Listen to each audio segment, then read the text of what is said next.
정부가 의료비 남용의 원인으로 지목돼 온 실손 의료보험 개혁에 착수했습니다. 그런데 이 개혁안 초안이 나오자마자 소비자와 의료계에서 반발이 나오면서 정책 시행까지는 상당한 진통이 예상됩니다.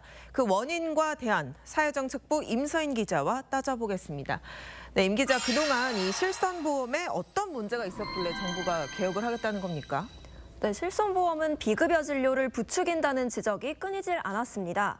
비급여 의료비는 2014년 11조 2천억 원에서 지난해 20조 2천억 원까지 늘어난 것으로 추산되고 있습니다.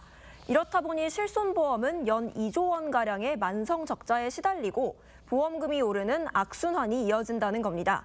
지난해 상반기 기준 전체 실손보험 가입자의 상위 9%가 전체 보험금의 80%를 수령한 것으로도 나타났는데 소수 가입자의 이른바 의료 쇼핑 때문에 전체 가입자의 보험료가 인상된다는 공정성 논란이 불거졌습니다.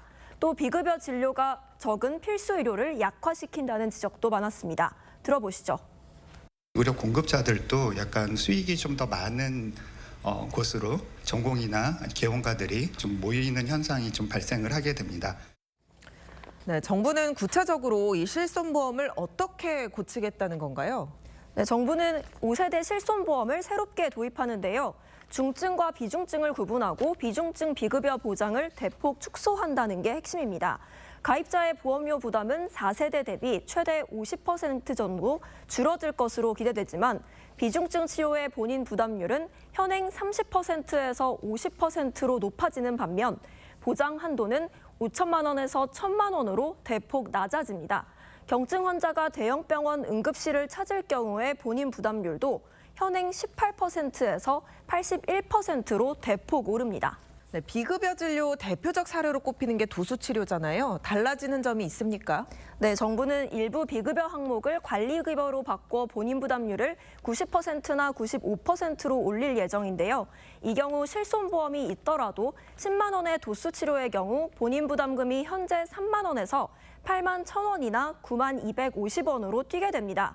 관리급여가 될 경우 현재 천차만별인 진료비도 상당 부분 일정해질 전망입니다. 도수치료는 마사지 받듯 받는다는 말이 나올 정도인데요.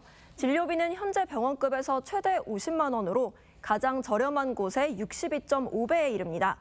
비급여에 따른 심각한 가격차도 줄일 걸로 정부는 전망하고 있죠. 그럼 소비자들 입장에서는 혜택이 줄어든다라고 느낄 수도 있을 것 같아요. 네, 그렇습니다.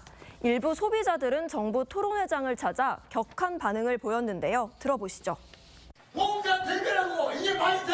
병자분의 존재, 보험자 권익을 위해 존재하는 거 아니야? 아무렴 환자 본인 부담률이 높아지는 만큼 진료 문턱이 높아져 국민 건강권을 침해할 거란 우려도 나옵니다. 기존의 실손보험에 가입한 가입자들은 어떻게 되는 건가요?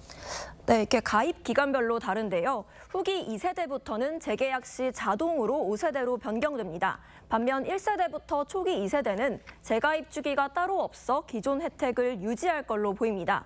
이런 초기 가입자가 전체 실손 가입자의 44%에 달해 개혁의 실효성이 없을 것이란 전망도 나오는데 정부는 계약 해지 시 보상금 지급 등을 통해 5세대 재가입을 유도할 방침인 것으로 알려졌습니다. 네, 국민 의료비 부담 완화 그리고 의료 접근성 보장 양쪽 균형을 잘 맞출 수 있는 개혁이 필요해 보입니다. 임 기자 잘 들었습니다.